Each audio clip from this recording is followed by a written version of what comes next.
Hello, everyone, and welcome to the podcast. So, today we have Aditya, who is a fourth year PhD student at Cornell University. He is an IISER alumna who graduated in 2022, and today he is an experimental physicist in the field of ion trap quantum computation, I can say, I guess. And so, I welcome you to the podcast, Aditya, and Thank thank you you so for much.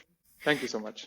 so that today we are going to discuss our mainly the session is dedicated to all the BSMS students who are in hmm IISER, IISC, in NICER, Okay. similar institutes, and we're going to like target them, like help them.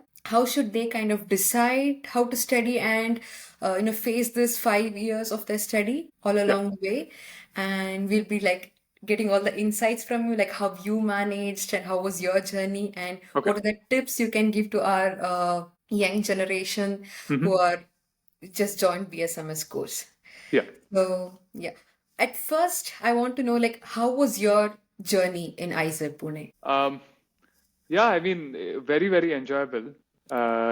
Is to summarize it. I think both academically and non-academically, I had a great time.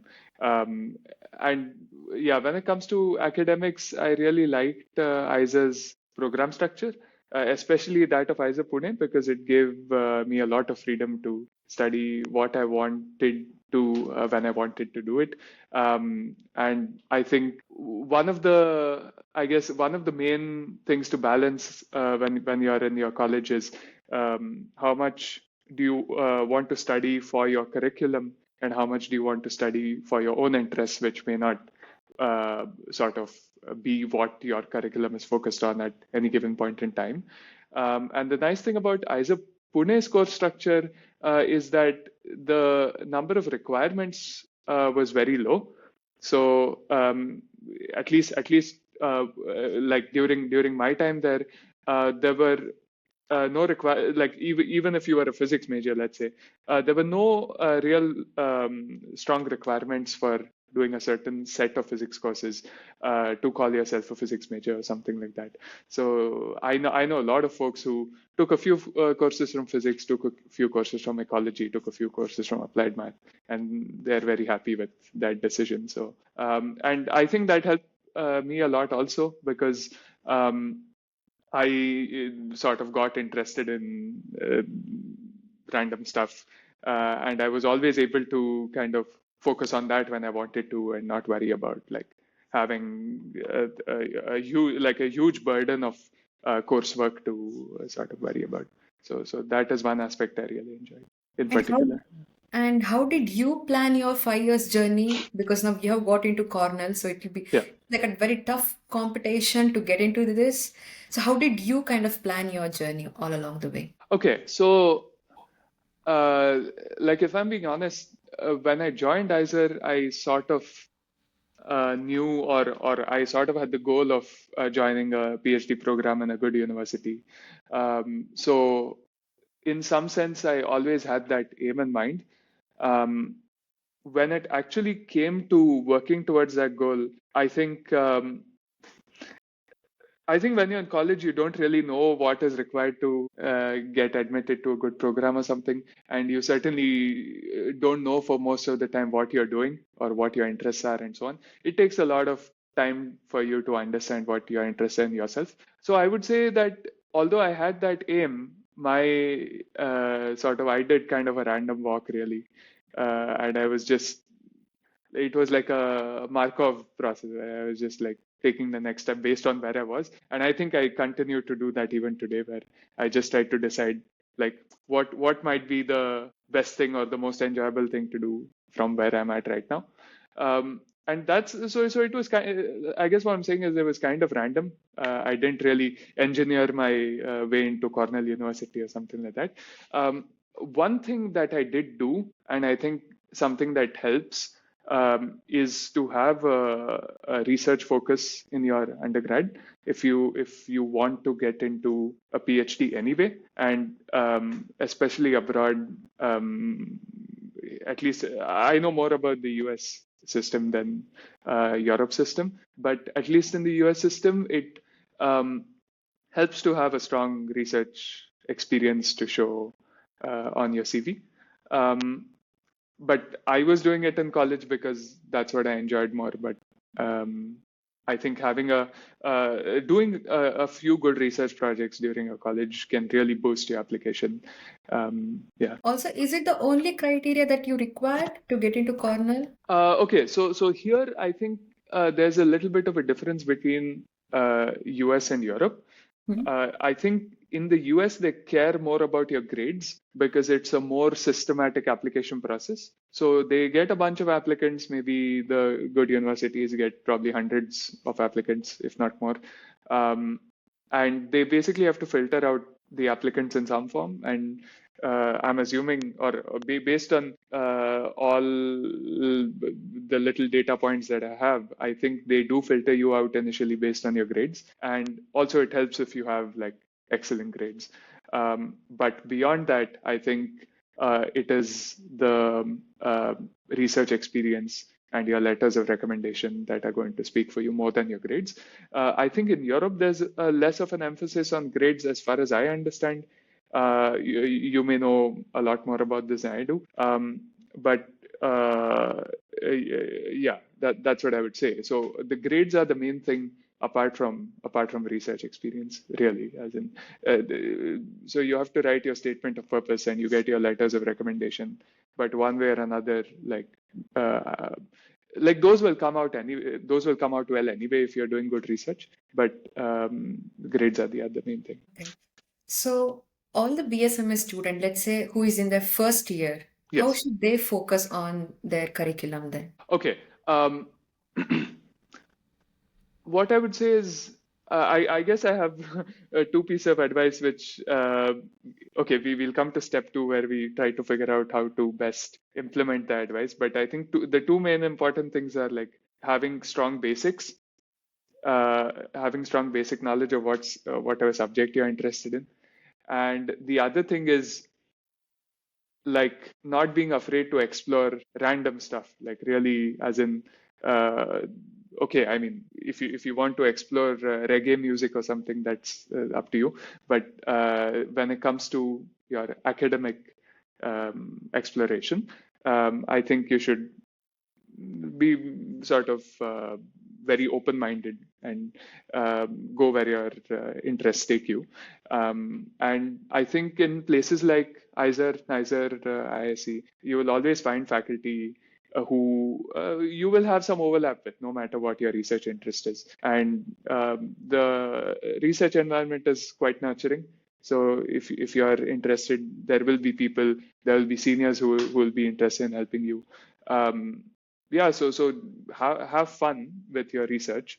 Don't just go for it with the like aim of like PhD or something like that. It's way too early to worry about all that. And I guess one other thing that one other piece of advice which I found probably the most important to really get into the heads of like first year BSMS students is that there is an environment in these institutes where you are expected to do a PhD. It's like a baseline expectation to do a PhD, even if like it's not there on everybody. I think that can be very damaging to somebody who like enters college and then realizes that research is not for them.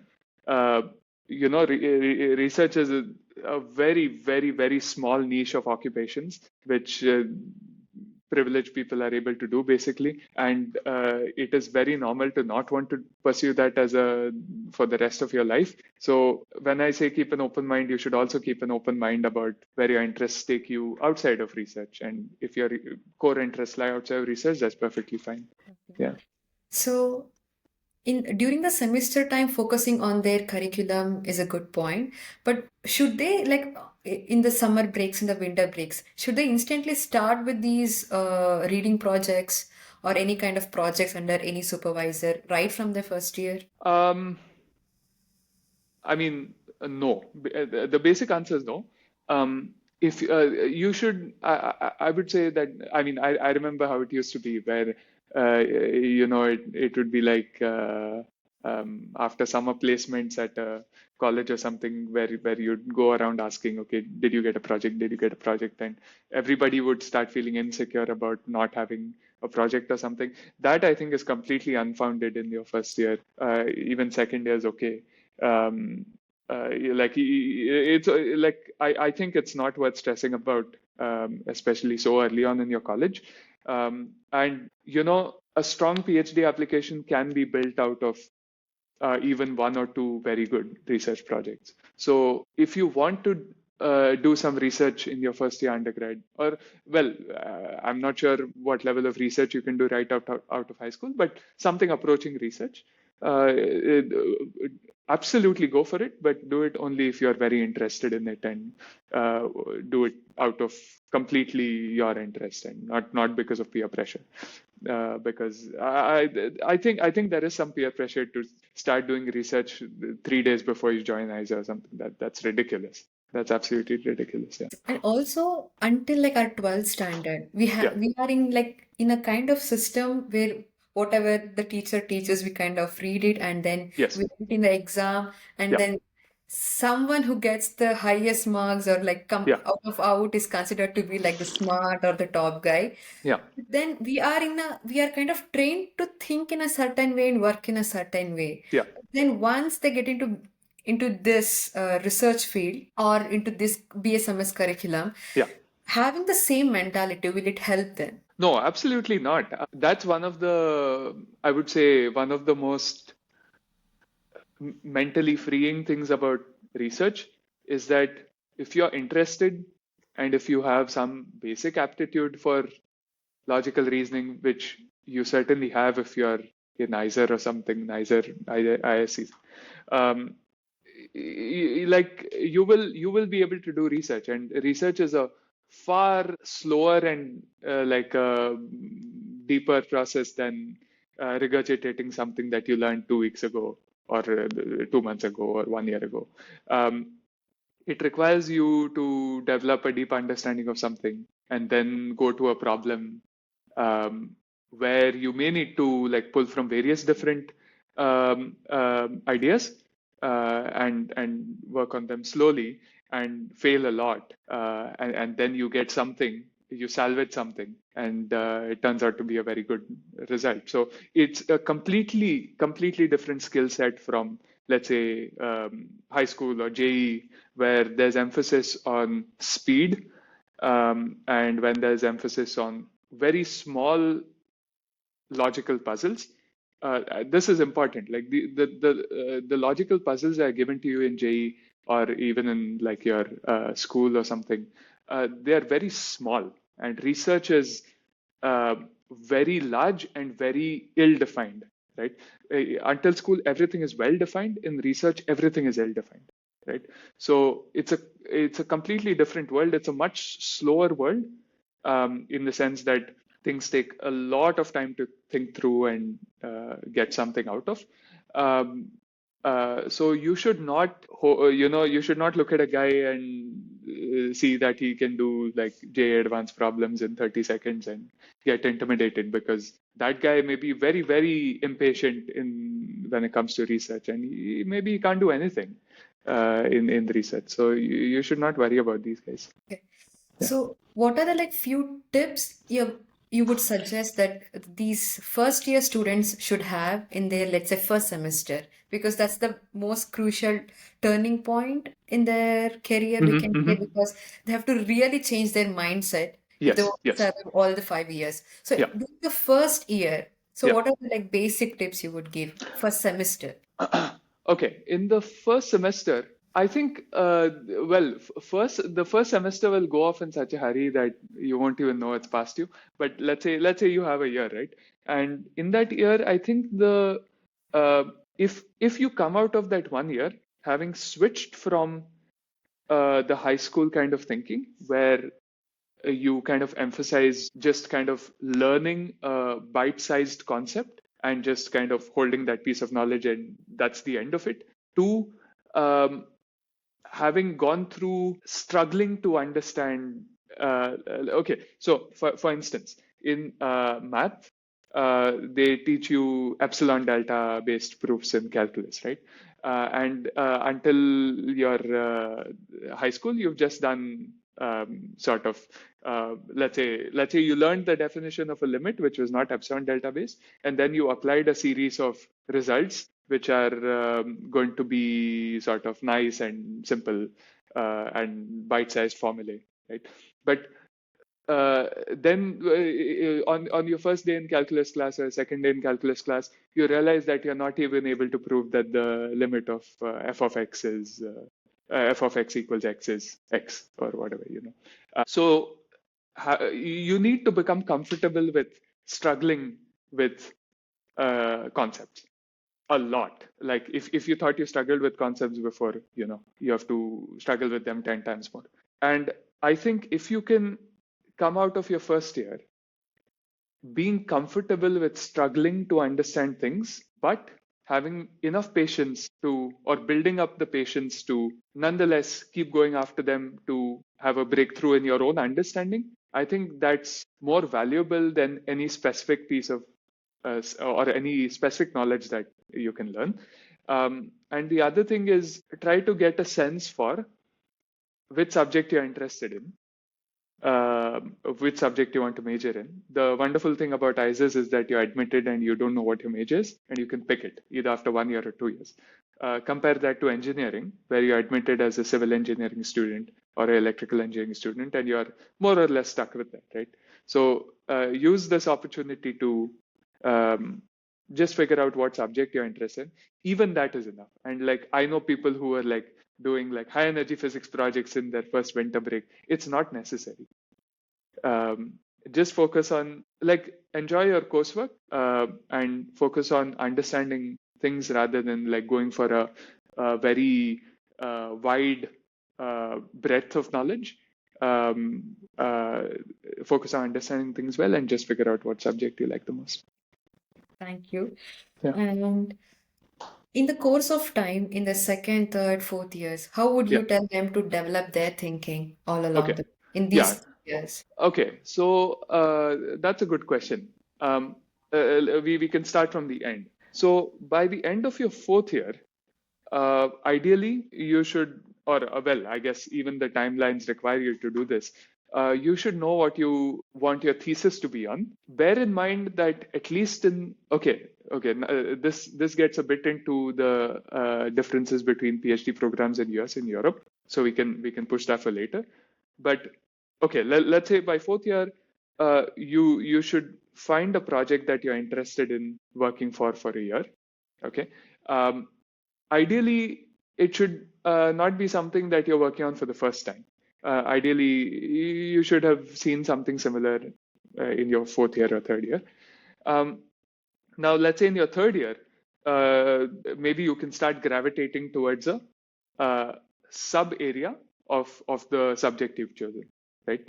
So let's say in physics, figure out whether you want to do condensed matter physics or you want to do high energy physics, or if you want to do what are the cosmology or something, right? And I think even that that is plenty. In your second year, in your second year, I think one of the best things you can do is talk to as many people from the subject that you're interested in as possible, most of which are going to be friends and seniors. So what often happens when you're in second year, like some of your friends will start getting interested in something that that's not your first choice or whatever. And you also make friends with a lot of seniors who are maybe in their third year, fourth year, or maybe some of them are doing their thesis. And just by talking to them, you get a sense for whether something will interest you or you'll find it boring. So I think that may be more valuable than any one skill that you learn doing a project. Let's say you do a project in your second year and you become an expert at some computational technique, right, in physics, some numerical methods stuff. But it's very, very, very, very likely that you will not use that very often in the rest of your life because your interests will take you elsewhere, right? And it would be stupid to like base your career around a numerical technique that you learned at some point, right? So that's not how it works. So which is why I'm saying more than a specific piece of knowledge, a specific technique, talking to people and understanding what different areas of your subject study, and not just that, but like, okay, do you work in the lab? If so, what is it like to work in that lab? So if you work in a biology lab, if you work in a wet lab, what is the experience of working in the wet lab? Do you want to do that? If you work in ecology, do you want to go on field trips to or field studies and take your data that way and come back and analyze it? Do you like doing that? Or do you like computational aspects where you sit in a computer lab and work on a computer and gain insights about that subject in that way? So all these more practical aspects of studying that subject also matter a lot. So that's the sort of knowledge you should aim to gain, and then you can like funnel down to like a subject area with a little bit of experience in it, and your fourth and fifth year projects will allow you to build a great application as one thing, and also like get a good mental model for like how research works, and whether you want to do a PhD, and how the overall culture or what kinds of problems are in vogue in that particular area. So you get a very good all-round picture by the end of your fifth year. Okay. And also, like during these, like even during the semesters, we take these project works, and besides that, we also do these project works during our like summer and Yeah. winter break. So, should they only focus on finding these supervisors within India, or should they also like explore all the opportunities that they can get abroad? Like, what Okay. would be better for them? That's a good question, and my experience in this has been that um, it's usually very hard to get funding for these short projects, or yeah, like summer project type stuff, or even even for 1 year projects abroad.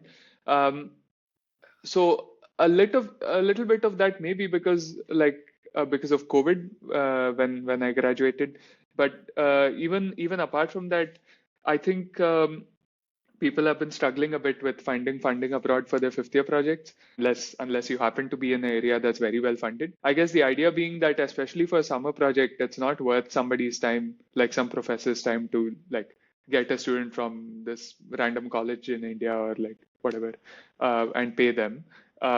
When half of their time is going to go in acclimatizing to the new environment and to the project and to working in that country or what have you. So that usually doesn't work out. I think in other institutes in India, it can certainly work out. And I think it's a good idea. I think it depends a bit. It may vary from college to college, the policy, whether you're allowed to work with somebody from outside your institute. But if you are allowed to do it, then certainly it's a good idea. Also, Yeah. like, will it be a plus point for me if I do these projects even in abroad, so that when I apply for a PhD, like, I don't know, it adds an Uh, advantage? yeah, I assume the answer is yes. Uh, which that's kind of easy to say, but the real question is like, how much does it matter? And that may be hard to say. Now, one extreme case is where you work with a collaborator of a prospective PhD advisor, right? Like, I have my advisor here. Let's say I'd done my fifth year project with his best buddy, who he collaborates with often. Now, his letter of recommendation, and if his collaborator's letter of recommendation is going to like say, okay, this guy is very good or something, then of course it's going to be an advantage. But if you work with somebody who is not necessarily super well known in that field, then it may not help that much just because they're abroad. Um, yeah, that's what I would say. Okay. Yeah, Also, what are your advices for students who are in their fifth year, like who are going to step into their fifth year master's thesis work? yeah. How should their attempt be? Like, in the sense, how should their mindset be designed?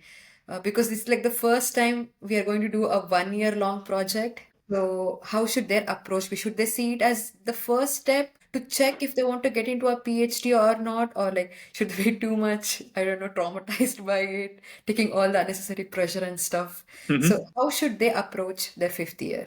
Um, I guess so. Fortunately, unfortunately, the way the timelines work is that you will only be a few months into your fifth year project by the time the application deadlines come around, at least for the US. How is it for Europe actually? Is it like rolling applications? Like whoever, whichever professor you like, you just mail them, but Correct? only very specific, like there's no timeline as such. I mean, whenever the position is open, they Yeah, just advertise it. But yeah. like specific universities or institutes like Vienna, Mhm. VCQ, they have a timeline by when you need to apply it and things like that. But yeah, it's like in February, so you have enough. Okay, so it's a bit later. Yeah. Then, so this is the interesting thing. It is possible that you end up with a fifth year project in or with a problem that you're not interested in, or in a research area that you're not interested in. But that may not necessarily mean that you don't like research or something like that. On the other hand, it could also be that, okay, I really enjoy doing this, but I do know that I don't want to do this for the rest of my life. And okay, it's good for 1 year, but I wouldn't want to like keep doing this for 5 years or 6 years or 4 years, what have you. And therefore, I don't want to do a PhD. So I think there is, to some extent, the way you perceive your fifth year project is a little bit separate from your decision making for the PhD. I think with your 4.5 years of college experience and being in a research environment, and being with peers who also hopefully enjoy research to some degree, or in fact, a good mix of peers who enjoy research and don't enjoy research. Um, Ideally, you have gauged your own uh, um, inclination towards research or not. And that should be the basis of judgment for whether you want to do a PhD. Now, when it comes to the fifth year project itself, I think the nice thing is that when you are a student in fifth year, I would say that there's not much pressure on you to like publish a paper or like get some awesome result or something like that. And even for your professor, they are not going to expect like maybe the most awesome work from from you. The awesome work is going to be expected from the PhD students, right? So in some sense, the pressure is off results wise from you. So you can focus on doing a good job with your project, and also like having a good time with it. And because there's no pressure to publish a paper, it's okay if like your initial idea doesn't work out and you spend, let's say, the second half of your fifth year project like pivoting to a different problem, or like trying to understand something that doesn't work, but you just want to understand why it doesn't work. Because you can get a bit creative with it. So I would say that freedom as time passes only reduces, right? It's there when you're doing your PhD. It's lower towards the end of your PhD when you need to publish some papers to graduate. In your postdoc, it's less because you need to pump out papers to get a faculty position. And when you're faculty who needs to get tenure, again, you're on the rails to do what you need to do. So enjoy savor the freedom and kind of use it to your advantage. Yeah. So if you like look at this bigger picture, so BSMS, that 5 years is the most is the precious time where we can actually enjoy research. There's not much pressure. Yeah. But who are when we were BSMS, but then what I we think know. is Yeah. completely different. We think, okay, if I don't get this so and so project work under I so know. and so professor, we think it's end of the world. Yeah. And then you step into your PhD and you realize that, oh, the past was better. Then Yeah. as you step forward, as you said, you see, okay, the PhD was better compared to postdoc. So I think so. The best thing that what BSMS can do is not like come under this peer pressure and stress out and Yeah. get into any kind of negative thinking. It's Yes. better to find their voice, just take time.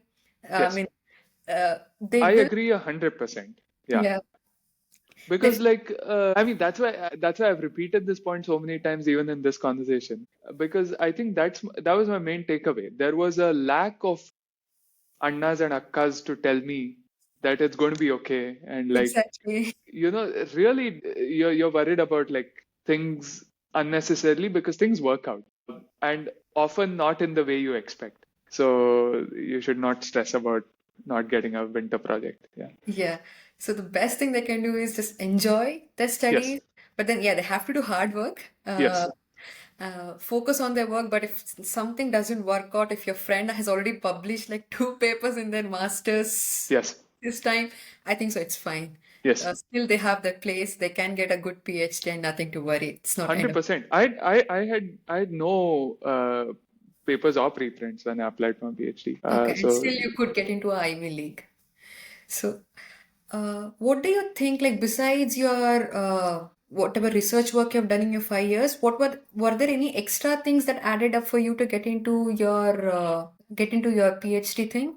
hmm. Like, besides the letter of recommendation, maybe did SOP play a major role? Okay, this is a whole issue because, and the issue is that like the PhD admission process is a real black box, especially in the US. You just like submit an application to whatever n number of places, and then at the end you don't get any feedback on your application. That's the biggest issue.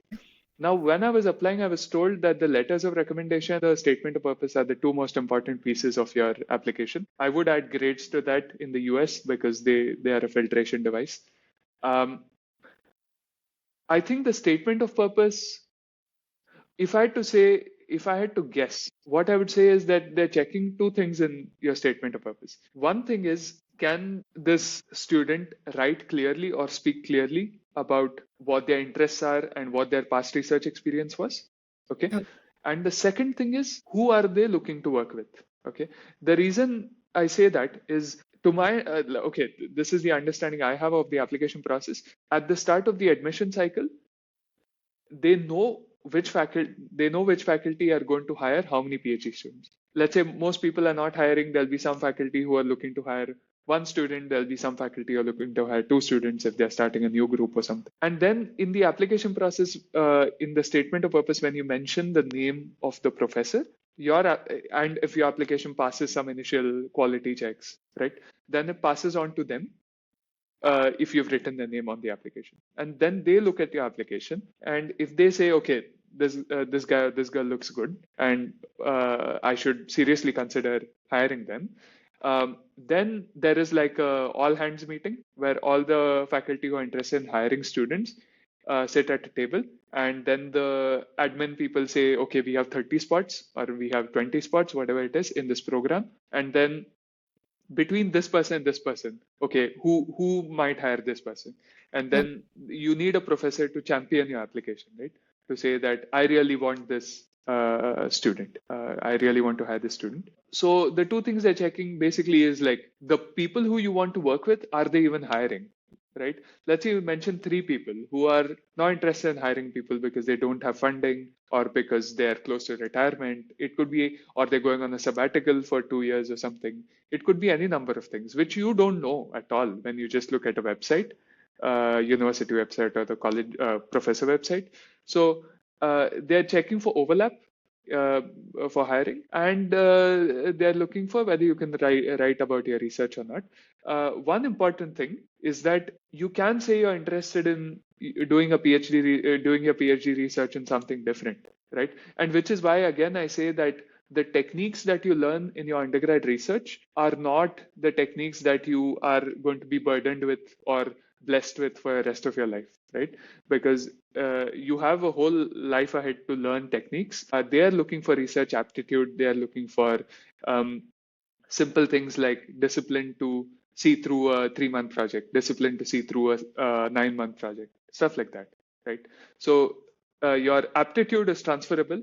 Techniques might not be, but the PhD is training you with or equipping you with a lot of techniques. So you should feel free to like apply to areas outside your past experience. This is very, very important, and something that like this is why I thought I had to get in. Like I had to keep funneling.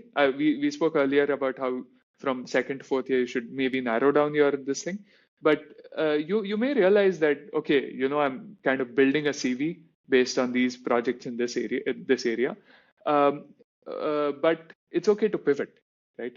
I guess it's just what maybe they don't want to see is that in your second year you worked in ecology, in your third year you worked in condensed matter physics, and in your fourth year you worked in algebra or something. And then in your PhD application you're applying to, I don't know, organic chemistry. So if you say that, then they're not going to take you seriously. But if you want to do a pivot after your undergrad, everybody is going to be open to it, at least in the US. Okay. Also, do you find any difference in the research mindset amongst your peers compared to IISER Pune? I think part of it is just that everybody is older here, so they're more mature. So there's less of insecurity and comparing to your peers and saying, okay, this guy has published like N papers, I have published N minus 3 papers, or whatever, and like getting stressed about that. The other thing during like somehow in IISER or somehow in college, like you're on a campus, you're living in a hostel, so you're constantly running into these people, and you're constantly comparing yourself to them. In PhD, there's this understanding that like everybody is on their own journey, right? So, somebody might be doing great even in your field, and you'll just feel happy for them because like there'll be no sense of insecurity because you're not in each other's way. You're not going to be applying, you're not competing necessarily for the same jobs or something.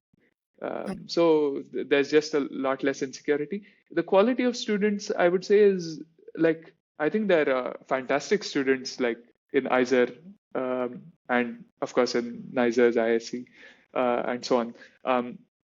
So I would say quality of students is like on par. Yeah. Okay. Yeah. Also, is there anything that all these institutes can improve so that all the life of the BSMS students, we can make it better?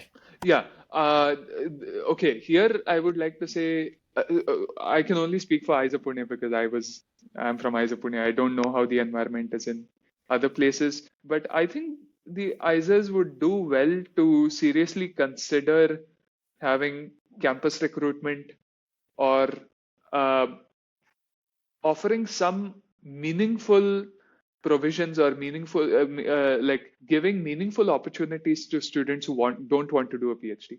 When I joined IISER on my first day in CV Raman auditorium, um, I think the director told the parents that we are here to train our students to become solid PhD students and to do great research, which is a very noble goal to have. But in practice, it simply does not work for very large number of people.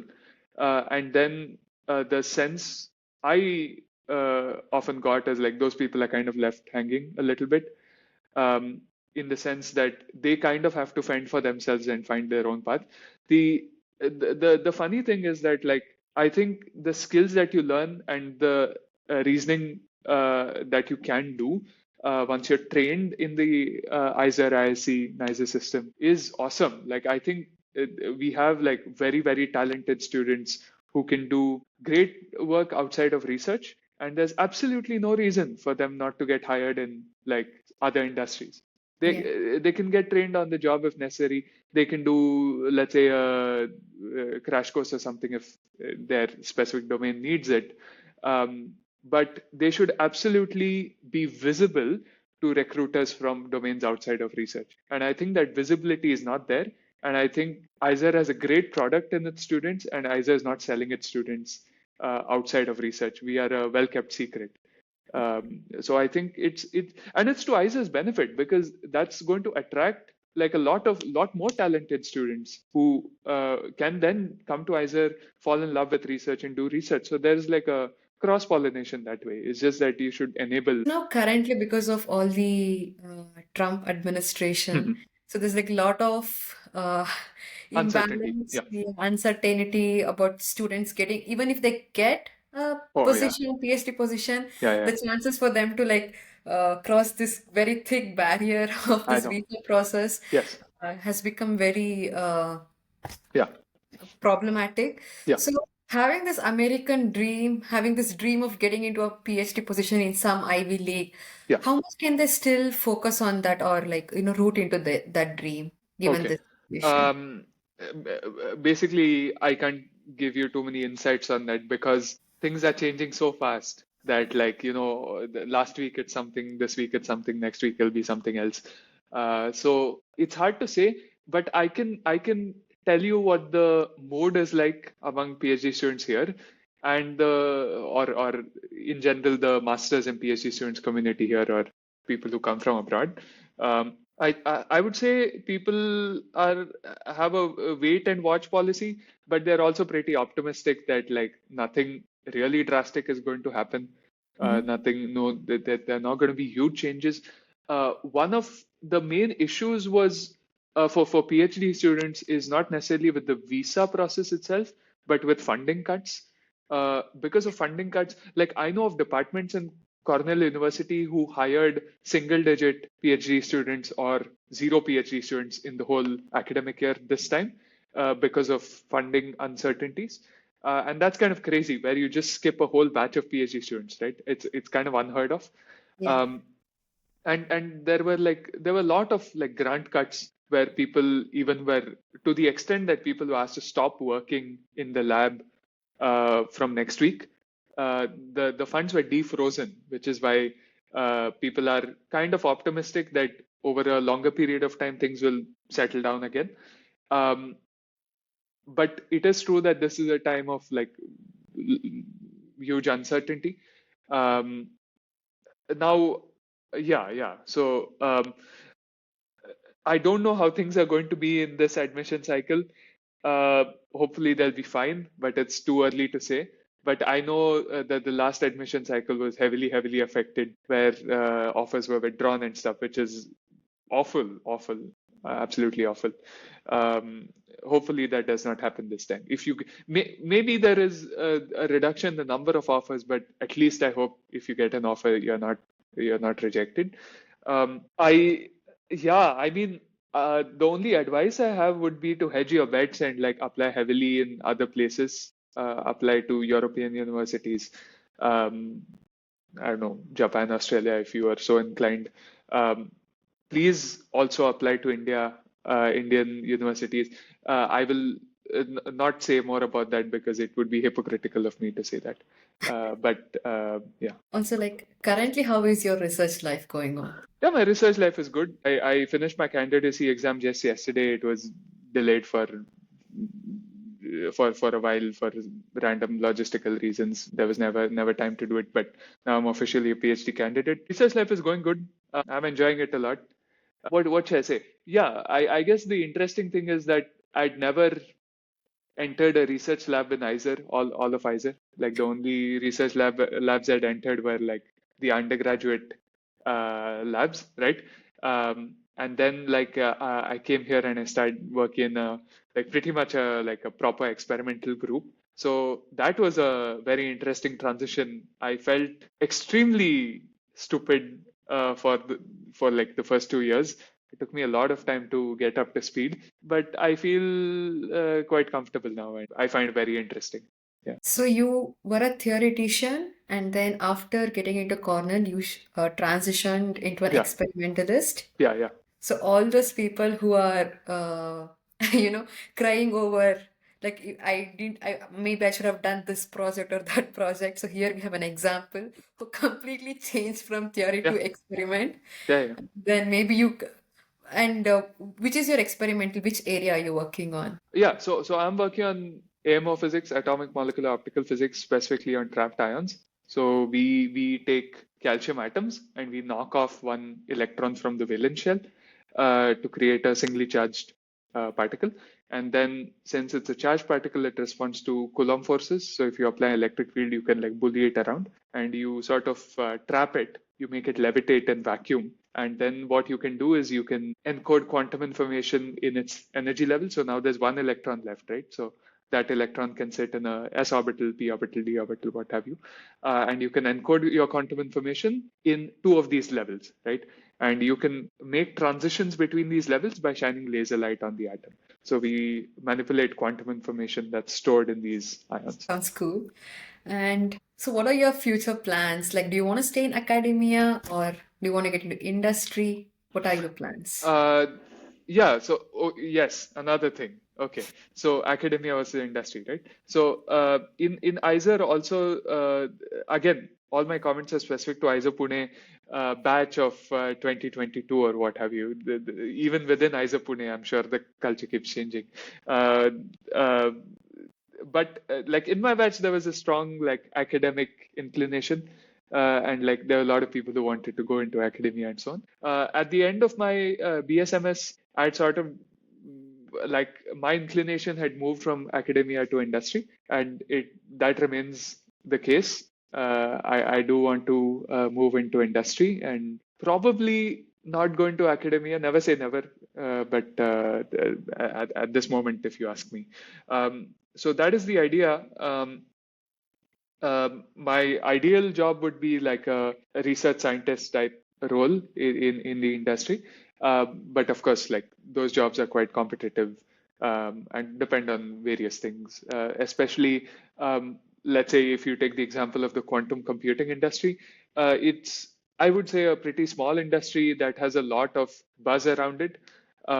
It means that the good times are great, but the funding can also go once the buzz goes down. So, which is why I'm not like putting all my eggs in that basket. But that would be my ideal employment. Yeah. Okay. So now that you have some kind of roadmap, do you plan on coming back to India and working in India? Yeah, so that is okay. So that's a good question. And that's another thing that you develop an understanding of yourself about over a period of time. And for me, I'm certain that I want to settle in India. I want to come back to India and uh, work there. So the I mean, yeah, I guess this is getting to my specific issues. But the specific problem for me is that if I want to do research in the industry, those opportunities are going to be far more in number in the US at this point in time. So I have to kind of balance my strong desire to come back to India and settle in India versus like research opportunities. So yeah, that's something I'm still figuring out. But wherever it goes, it should be interesting. But I do very much want to come back to India. Yeah. Okay. And all the very best for your Thank you PhD. so much. Thank you so much. As a fun bit, as the last part of this podcast session, so we'll be doing a rapid fire round. Oh wow, okay. Let's do it. Yeah. Are you ready? Yeah. I'm ready. Okay. What's one thing IISER students completely overrate? Ooh. Oh, this is rapid fire. Okay, come on. Oh. Um, Shiv Sagar cold coffee. Okay. What's one thing IISER students completely underrate? Ooh. You know what? The amount of freedom IISER gives you to do the kind of research you want, you know? Perfect. Okay. Which year of BSMS is the true make or break year and why? Fourth year. Yeah, actually, this I have a good answer for. I think it's fourth year, actually. The reason I say that is because by that time you have had enough time to figure out whether you want to do research or not. That's the main thing. One professor's advice at IISER that stayed with you forever. Ooh, yes. So my advisor Isaac told me that it's okay to compromise a bit on the research area, but make sure your PhD advisor is a good person before you join them. Okay, great one. Is going abroad for higher studies worth it? Yes or no? Definitely worth it. Yeah. One piece of advice you would give to your 18-year-old IISER, your first IISER self. Good God, just relax, man. And like most things, like everything will work out, and it will all work out in ways that you can't imagine. So don't bother trying to like control your trajectory. It's useless. What's something you realized at Cornell Yeah. that you wish IISER students knew earlier? Ooh, that in the US, it's completely normal or very common to join a PhD program with absolutely no intention of joining academia. One thing that separates a good CV from an outstanding one. Yes. I would say um, A strong set of research projects, not necessarily including publications, but a strong set of research projects. What's one thing every IISER student should stop doing immediately?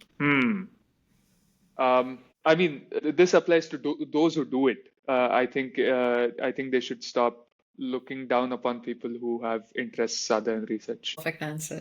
Yeah. So this is our rapid fire round. So thank you Okay. so much. Thank you so much. Also, thank you so much for your time.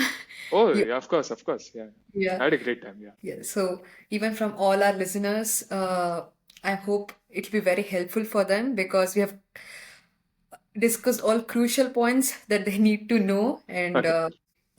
I hope they'll make the best use of it. And Yeah. thank you so much for your time. Thank you all for watching QubitMonk.